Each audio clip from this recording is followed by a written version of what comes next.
Hello and welcome to today's video. Finally, we have finished our challenge and defeated Tier 2 Clone, Tier 2 Raphma, and Tier 2 Lucian on the HC SSF Paladin.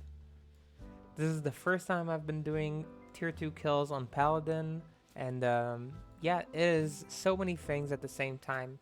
So before I go into all of that, I want to give a big shout out to Cramps, who raced with me, gave me a lot of motivation to go all out. Initially, I thought this would take me about 3 weeks. The Druid last season took me 4 weeks, but I knew Druid's a little bit slower, and I was thinking this will take about 3.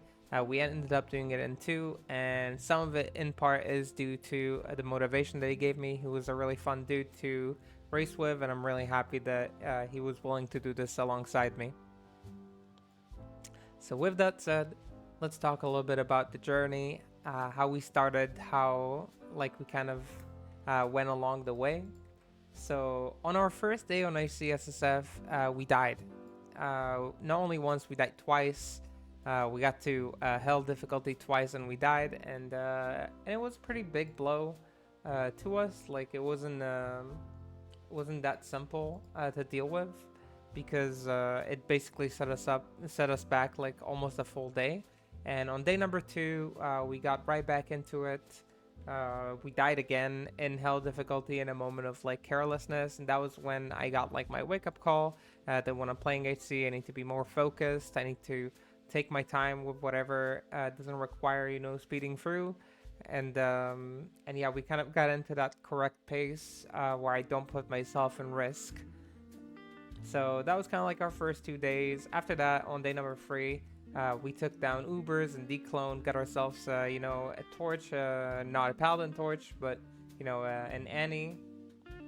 And we started going into the maps with Holy Bolt and farming bosses for more materials. And the main focus at that point was just get ourselves a Paladin torch. That was like the main thing we were thinking about. We only cared about getting a torch. I think in SSF, getting your first torch is a very meaningful part of the process. You don't want to skip over it.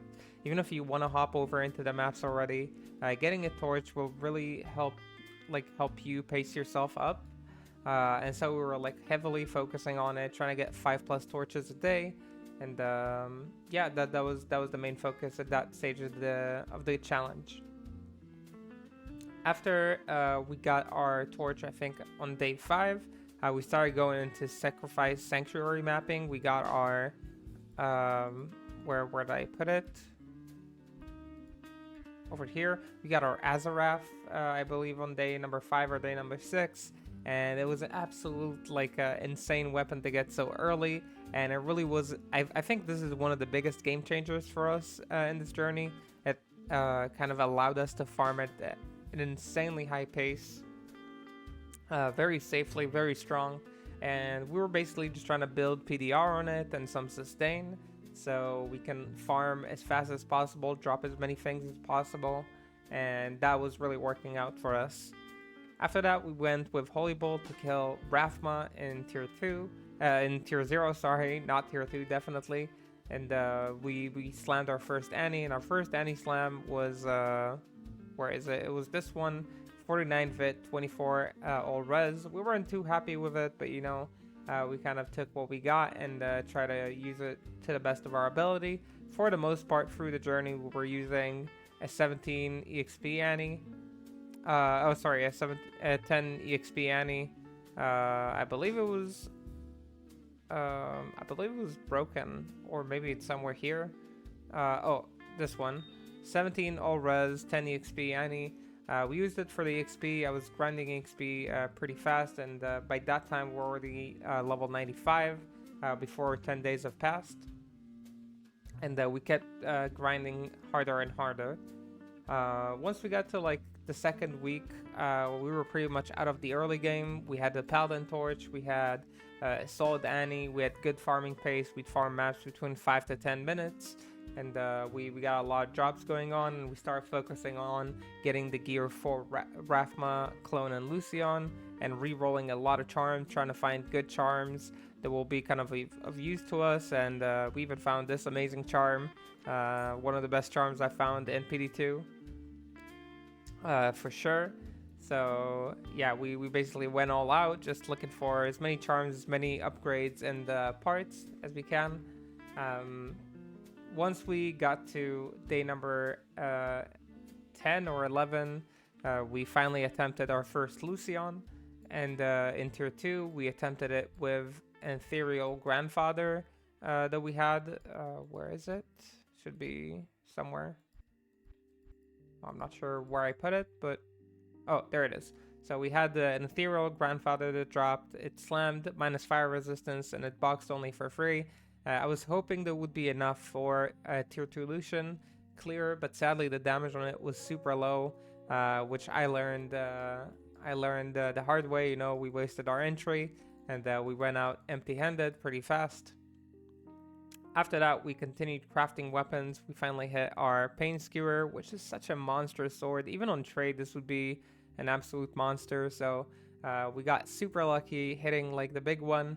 We put 3 ohms in it. We initially wanted to put a Zod rune alongside it to make it indestructible. Couldn't find Zod for 3 days, and I was like, okay, I'm about to leave for a couple days for holidays. I just got back, by the way, to record this.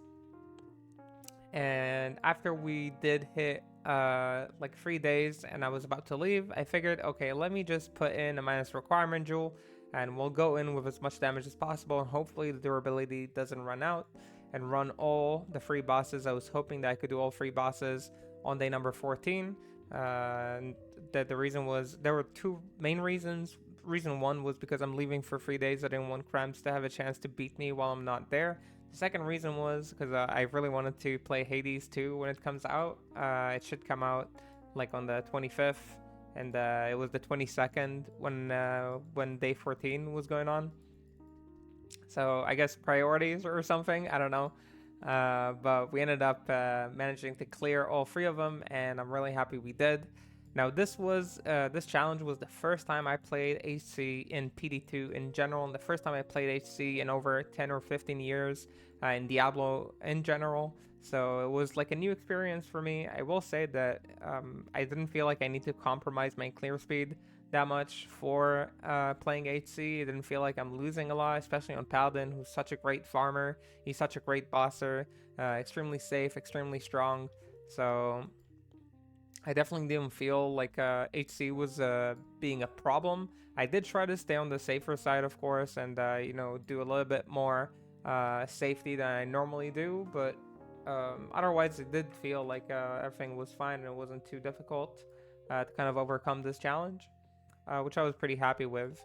In addition to this being my first HC clear, this was my first Paladin clear, and also the 7th and final class for Season 11. I had planned to do 1 tier 2 kill with every class, at least 1 tier 2 kill with every class, find like 1 build at least that I can do a tier 2 with on every single, boss.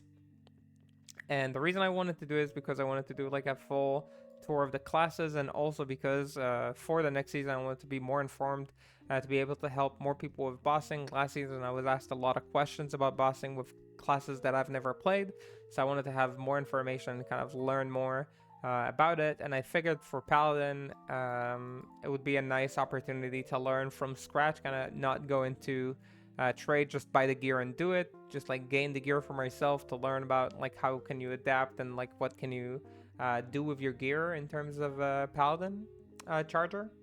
So it was a really nice experience, and I'm really happy I did it. With that said, that's kind of like the end of the SSF HC journey on this Paladin. I will consider doing more HC SSF in the future. I kind of think like for me, HC is probably the way to go for SSF. It's such an incredible way to enjoy the game. So most likely in the future, other SSF projects I will do will be on hardcore as well. And I'll keep the softcore action for online due to server and connection issues. Online I will mostly only be on softcore. So that's kind of what I'm looking forward to in the future. I don't know if I will continue this season. Right now it is like the end of September. There is hope inside me that the season 12 will come out in mid-November, but there is still like a month and a half till then. So I'm wondering to myself what's next, and maybe you guys are wondering too. And right now, I'm just really looking forward to playing Hades 2. I've been looking forward to this game for years now. And yeah, I'm really excited for it, and I'll probably spend some time playing it.